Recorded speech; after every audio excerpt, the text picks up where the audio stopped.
Hey guys, welcome to Bitches That Wine. Bitches That Wine. I'm Danielle, And I'm Lauren.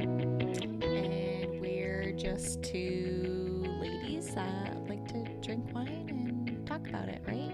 Yes, So we're not sommeliers. We don't have a viticulture degree. No. We're just your normal, everyday wine lover. yeah, gotta do this on the side, you know. Where did we go this week, Lauren? Or So- today, technically? Yes, so today we went to Tirriddis, Mm-hmm. another sparkling winery around here. Yeah. I've gotten in the sparkling wine mode. I'm preparing for summer, and I love to celebrate anything. Give me a reason to celebrate, and I'm there. Let's just pop a bottle and we're ready, you know? Yeah. Oh. Sorry, bud. My dog, he's afraid of weird noises like farts or apparently the pop sound. Kind of sounded like a toot a little bit. Maybe not. He just wants some love, so. Even his own farts he's afraid of. He is. Anyways, Poor back guy. to Tirriddis. Yeah, which is located in Prosser, Washington. Yes. Yeah, we need to make sure we do that. They sell a lot to a lot of different restaurants in the hospitality business.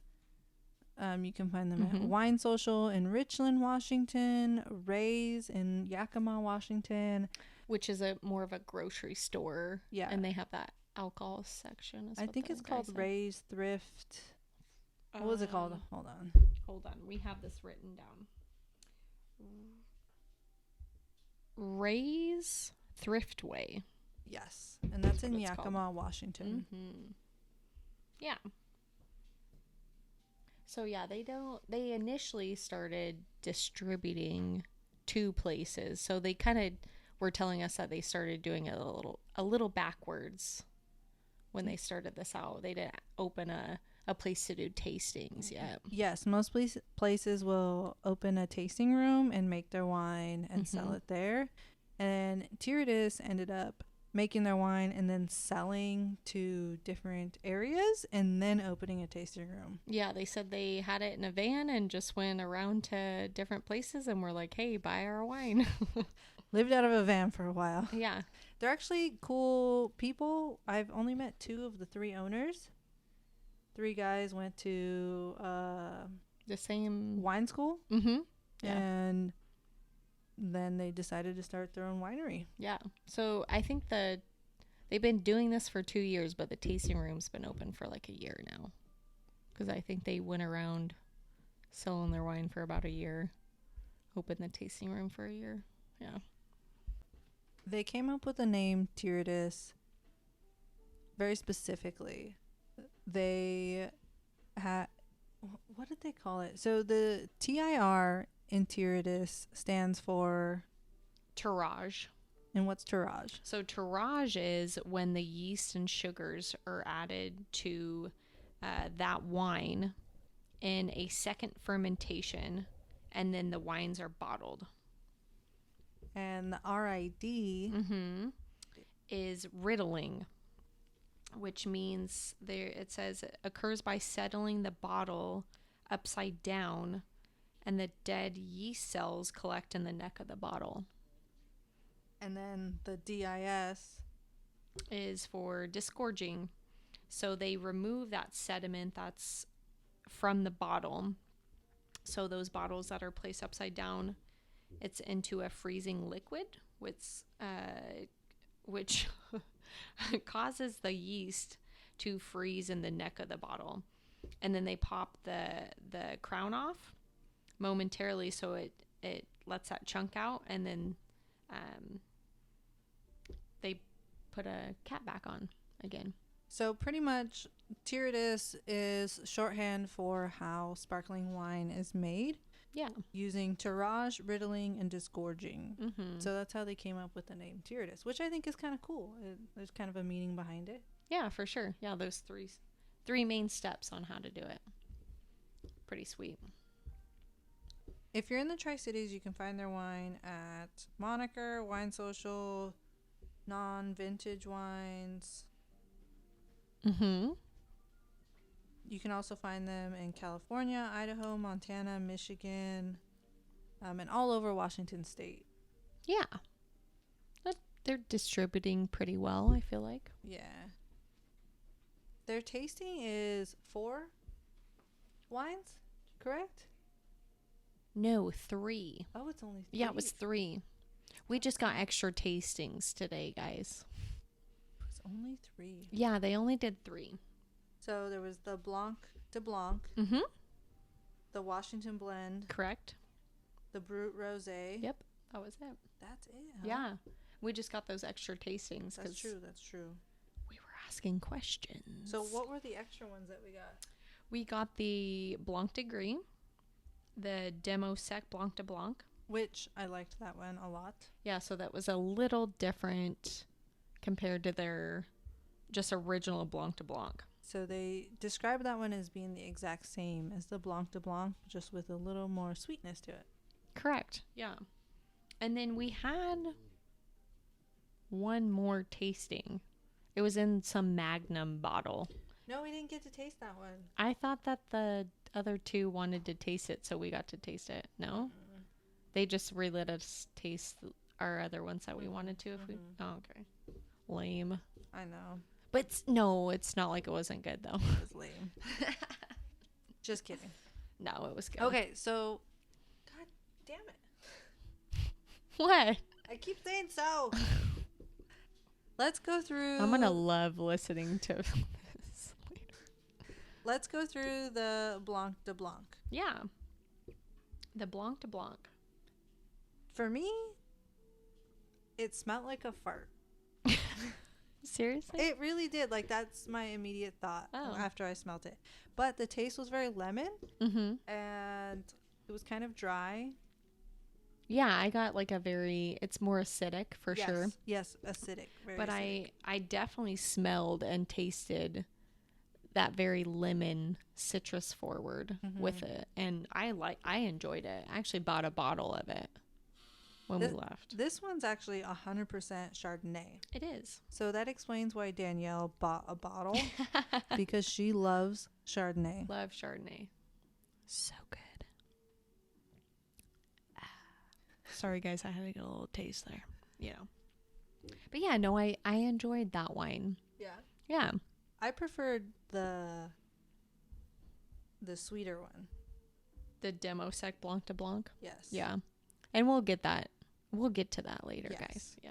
So after the Blanc de Blanc, we had the Washington Blend. Yeah. That one is actually made up of 7 different grapes, which I did not write them down because there's 7 of them. So it's hard to really know what exactly you're tasting and what comes from what. Mm-hmm. I felt like this one was fruity and fun. Had a peachy smell to it. Yeah. Really, the stone fruits came out strong.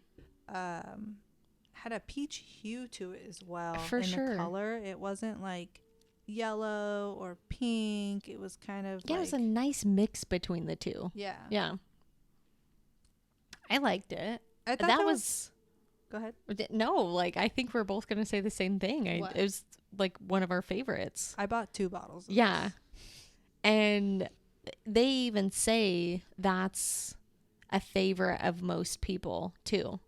Yes. Everyone really enjoys that wine. So this one they actually described as epitomizing them. Like this is like what they're trying to achieve and what they want to express. Like if you're going to try any of their wines to know Tirriddis, they said it was this Washington Blend. Yeah, for sure. They say, I love it on their wine notes. It says, one goal with no rules.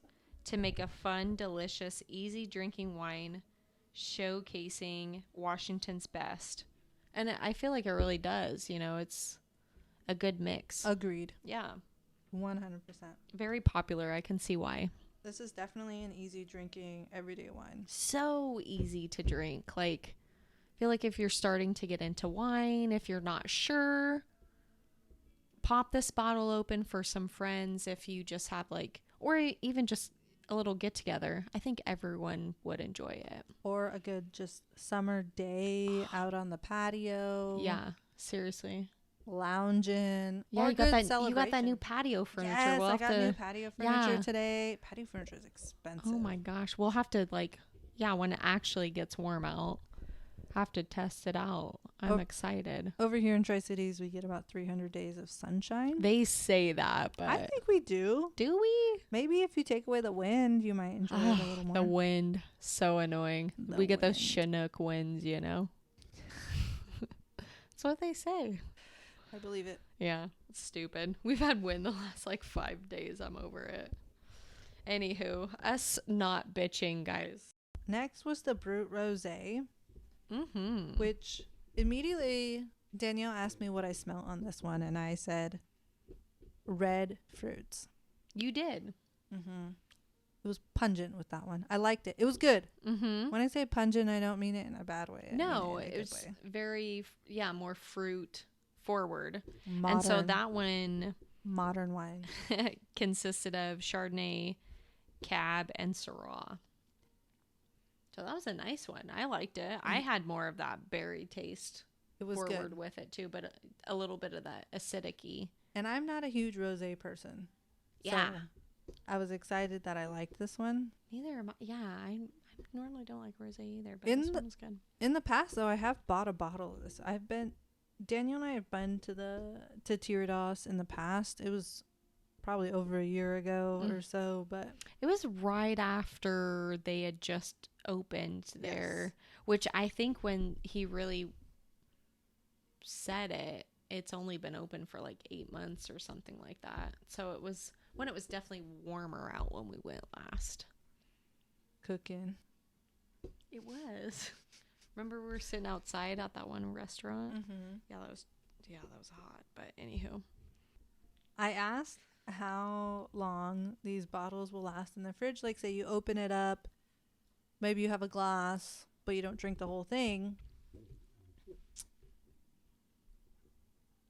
And their average time frame was about 5 days. Obviously, if there's more wine in the bottle, it's going to last a little bit longer versus less wine in the bottle. Say if it's 75% full versus 10% full. mm-hmm. He said it's going to make a difference. Also, you'll want a specific stopper for sparkling wine. Yeah, it keeps that bubbly in there a little bit better.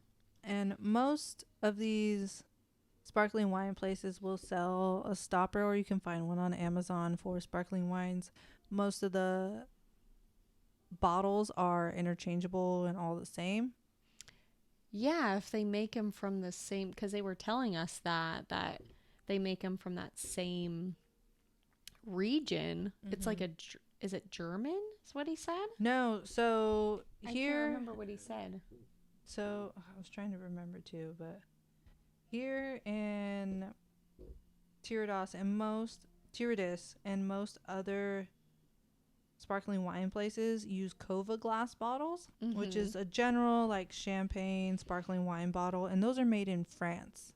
Oh, okay, yeah. So it's that kind of more styled bottle. Yes. So they're thick, strong, they can hold the glass so that even if it gets a little warm, the wine gets a little warm, it's not going to blow the bottle with that carbonation that's in there. Mm-hmm. There are some places that get separate types of bottles. Yes. Like when we went to Treveri, they get their bottles from Germany. Okay, that's where I remember. That's where you got the Germany. Yeah. Mm-hmm. And theirs have a little different cap on it, cap style. So you can't use the same top interchangeably. Correct. Yeah. Stopper or whatever you want to call it. Cap. Yeah. I feel like that's a good one. Cap. An interesting thing about Tirriddis, though, is that they do a bottle recycling program. They do. They told us about that, which is really cool. So when you buy bottles from there, keep your wine bottle that you got, and they will actually put you in for a drawing. Is it monthly? I don't That one remember. I can't remember. But so they'll put you in for a drawing.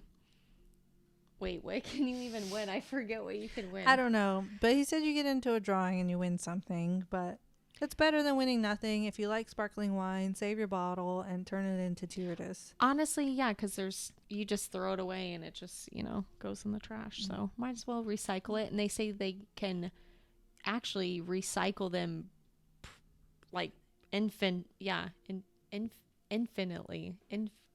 Infinitely? Do you want to say that again?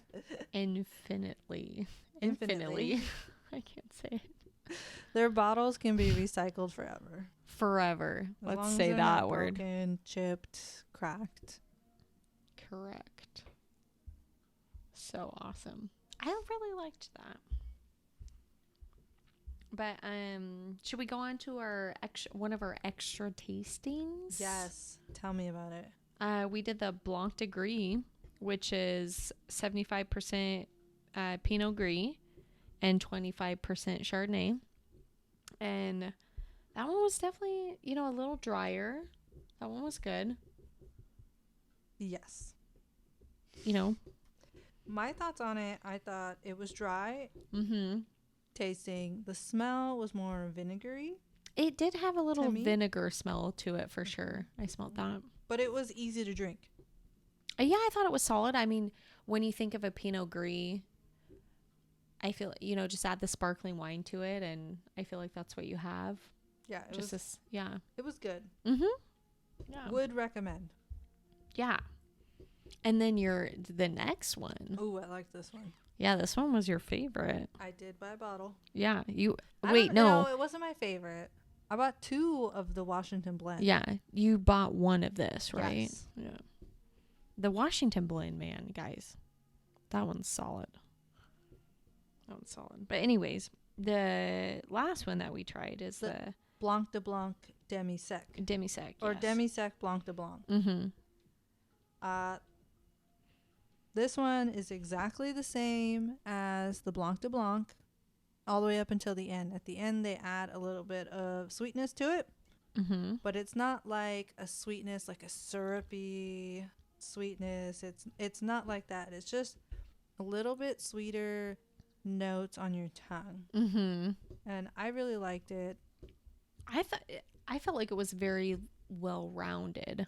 Yes. Very consistent, fresh flavor throughout. Like you said, not as citrusy initially. But yeah, just a hint of sweet to kind of cut back on that citrus note, I feel like. And while we were there was another couple there, and they had this cutest little dog. She was so cute. She was a foster dog. And they had just stopped in Prosser for the wine country, and we met them there. And Her name was Sage. The dog's name was Sage. So cute. Of course, you remember the dog's name, not the people's name. I don't even think we asked their names. I don't think we did either. I don't really care. But they were very nice people, and they had a lot to say. They're big wine connoisseurs, I'll say. They like to drink a lot of wine. They have made a few trips to like the Napa area, and so they do a lot in Napa. I think they said they recently moved to Idaho. Yeah. So they're normally traveled in California and all that. They've lived in Idaho a while, and they travel down to Napa for work. Air quotes. Open quotes, work.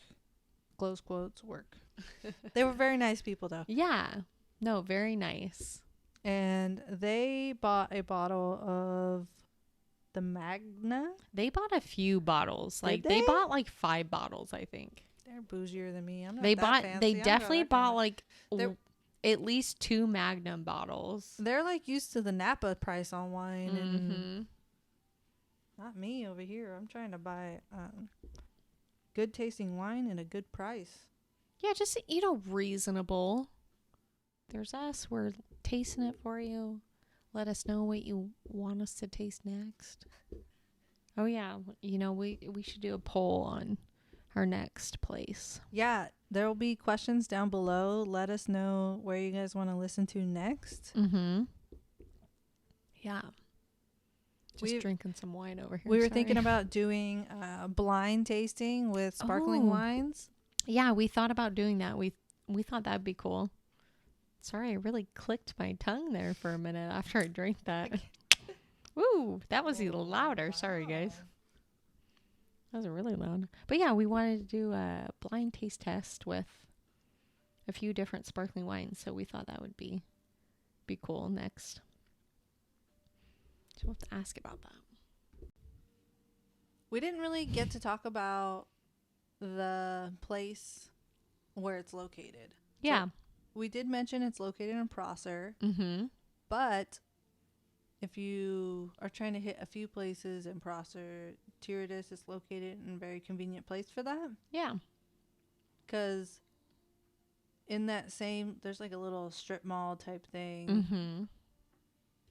that has Tirriddis, Alexandra Nicole, and what was the other place called?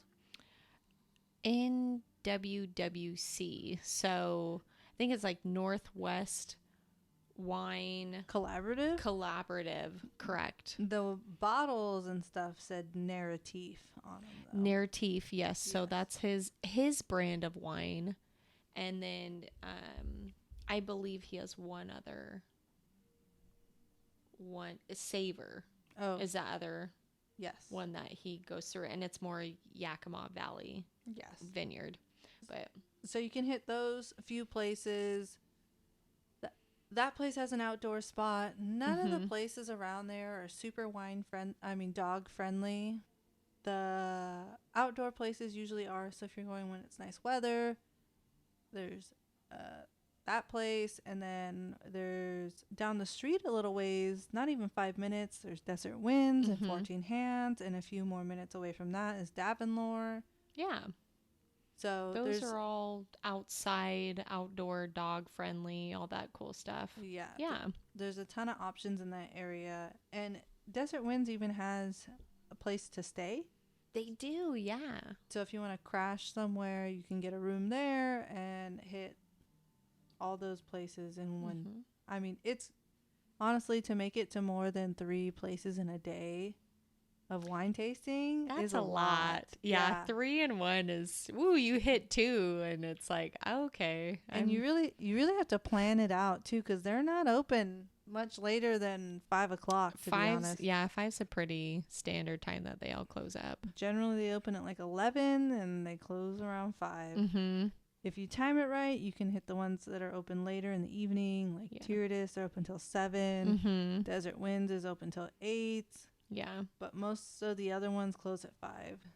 Yeah, I believe the guy at Northwest Wine Collaborative said he'll stay open a little bit later if you're having a good time and just hanging out. Yeah, if there's people in there, he's not going to kick you out. No, he's not one of those. Hey, guys, gotta get going. A lot of the smaller shops are like that, but the bigger ones, they have strict corporate rules and things of that nature, so they have to follow certain rules and guidelines. The vibe inside of Tirriddis is very clean. Very clean. When you walk in, there's a few couches, so you can hang out, lounge on the couches there, or you can go back into their warehouse area. Yeah. And they have a few tables. They'll give you some chips to snack on, which is nice. Those chips were good. Yeah. Kettle chips. Yeah, super good with that sparkling wine. That's yummy. But yeah, very chill. They had pretty kind of like more modern, chill music on, like to hang out to. It's kind of interesting because they have so with any type of sparkling wine, how it works is you put the sugar and the yeast in the bottle, and then they have to spin the bottle over a period of time in order to mix the sugar and the yeast.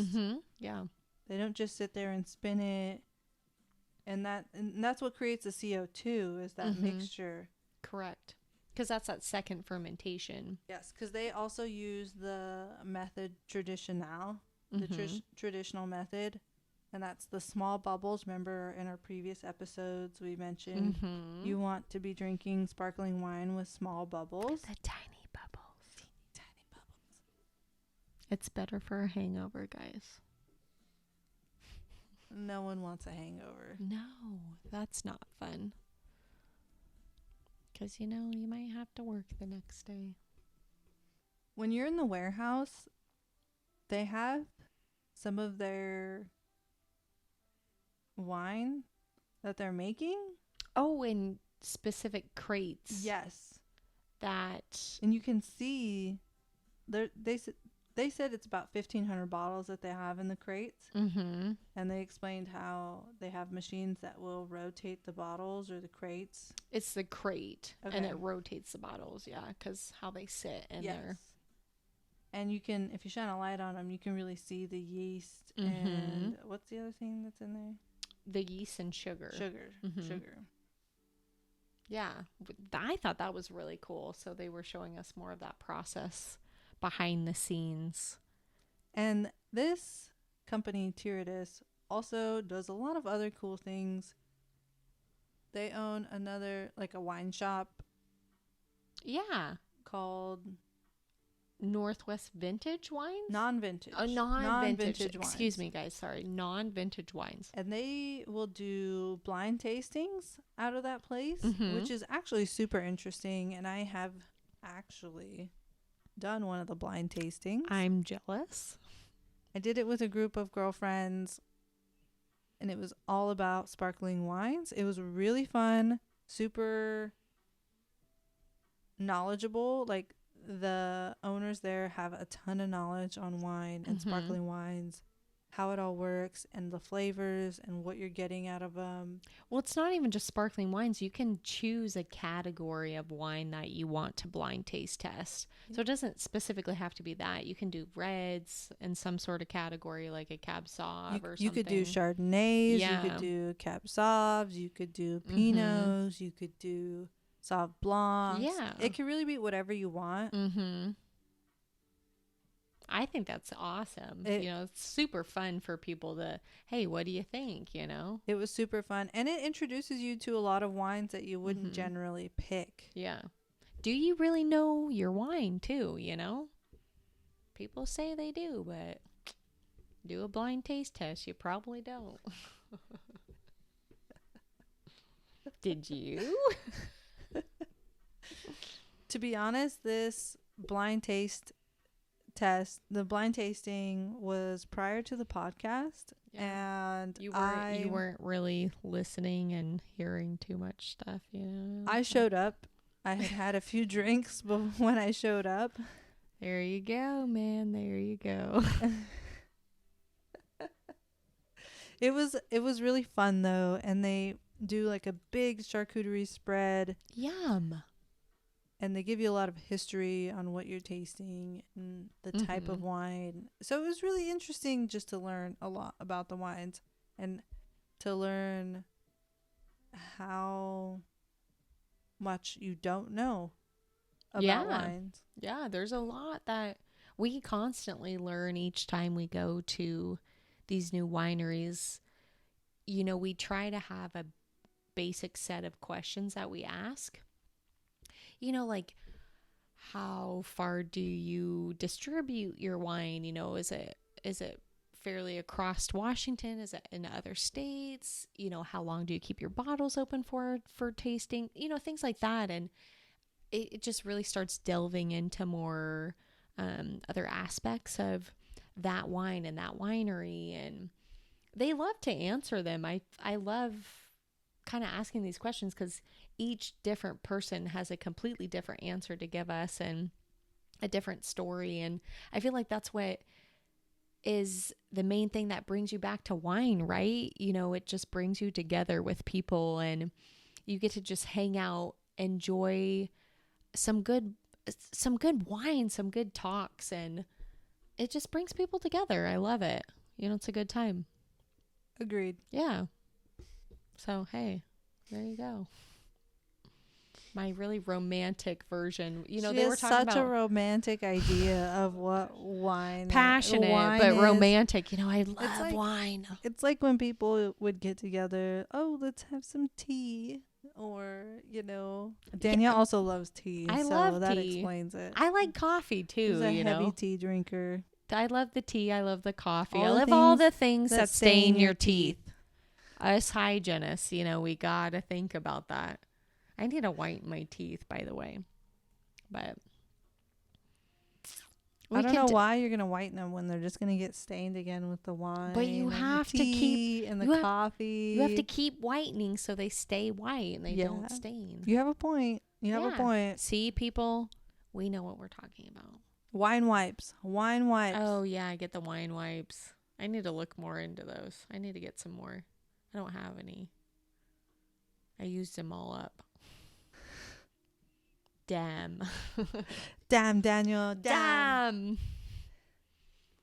Damn, Danielle. So don't forget when you're tasting wine to do the 5 S's of wine. Mm-hmm. What are the 5 S's of wine, Danielle? Oh, goodness. You're going to have to help me. It is sip, savor, smell, swirl, and sip. That's Woo! right. Damn, I got him. Shit. Round of applause. I did not think I was going to remember that. The last technically. one. The last one technically isn't sip. It's C. Yes. Yes. We remembered. I remembered. But Danielle and I have a philosophy about singing, and truth be told, it's either red or it's white, But hey, they're all beautiful in their own way, though. Yeah. And when you look at a wine, the color can give away a lot about the wine. Mm-hmm. For example, Chardonnay is a really great example. Yeah. With if it's really a darker yellow, it's going to be more oaky flavored generally. Or potentially buttery. Mm-hmm. But if it's a more of a clear color, it's definitely going to be stainless steel, steel, Mm-hmm. it could very well be that. So yeah, the reds, we're trying to figure out more of the red colors, Yeah. The red, we're figuring out those. Those are harder. Yeah. To be honest, I can't really tell the difference between ruby and red. No, it's hard. It's tricky. We're learning still, though, guys. So you guys guys learning with us. Yes, you guys can learn with us as we learn. Because, again, we're not sommeliers. We are just your average wine lover. We're just two gals just drinking wine. Just hang out with us. Drink some wine, too. Open up your favorite bottle. Open up a bottle from the place that we're going to. Drink the wine with us. Enjoy the experience. Go to these wineries. Try them out. See if you feel the same way or if maybe you feel differently. They've all been great so far. We have great. I couldn't imagine, service. that you have bad service or absolutely hate the wines at any of the places that we've been, because we give a genuinely honest opinion because we're not sponsored by any of these people. No. They don't pay us. They don't give us any discounts, at least not yet. No, anyways. We definitely have not gotten discounts yet. It's And apparently lame, we need to be asking about these, is what someone said. Which I'm like, well, shit, okay. Tell me about it more. But we don't mention that we're doing a podcast. We do not. Until the very end of our visit there, when we're basically paying, because we don't want to get swayed treatment. We want us to get a genuine experience that anybody could get at the winery. Yeah. Everyone's been great so far, though. Like we said, haven't had a bad experience. You guys need to go try these places. Great wines and varieties to offer for different palates, and just the experience is nice to go to. All right. Thank you guys for listening to us on, what is it? Bitches That Wine. Bitches That Wine. Bitches That Wine. Woo. Well, we hope you had fun with us this episode, because we sure did. Great time. Yeah, great time. Love it. Short and sweet, right? This week, yes. So Yeah. tune in next month for our next episode. Can't wait to see what you guys want to listen to. Yeah, and experience with us. Thanks, guys.